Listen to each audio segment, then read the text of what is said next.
back with archetypes and the masculine and the feminine, Jung chose the Latin for soul, anima, and animus, to talk about those contra-sexual archetypes. Yes. They're so important to us now. One can't make her way through the modern world without understanding anima and animus. The man with his feminine side, the anima, ruling so much of his personality. The woman with the animus, her masculine side down underneath, ruling so much of her personality. And the modern world is doing very badly with these. That's so much of the chaos in marriages these days. So as we think about the archetypes of masculine and feminine and their images of anima and animus, souls, much of falling in love is the projection of that archetype onto a living human being. Very dangerous territory. Very dangerous. That's what my book We is about.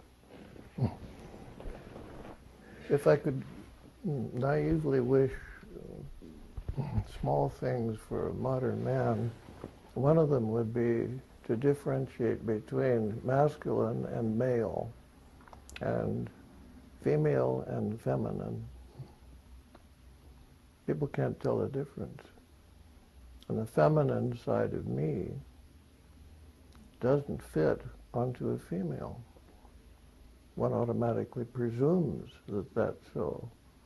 If something wells up in me, feeling nature and soft and tender and feminine, we take it naively to think that there's a woman who will carry that for me. That doesn't work. If I'm going to relate to a woman, I must relate to her as a woman, not as my feminine. Vice versa with the woman. Our age hasn't learned this and is putting up a huge resistance to learning it. Well, a fairy tale, finding the perfect woman and live happily ever after, would come crashing down. What happens when the projection collapses? Disillusionment, which is a noble word, but not a happy one.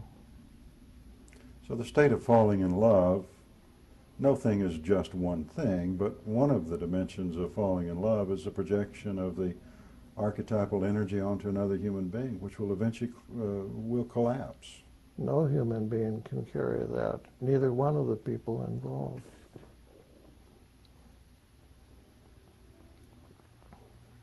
Yet people keep trying, second time, fifth time, find somebody who will carry that expectation.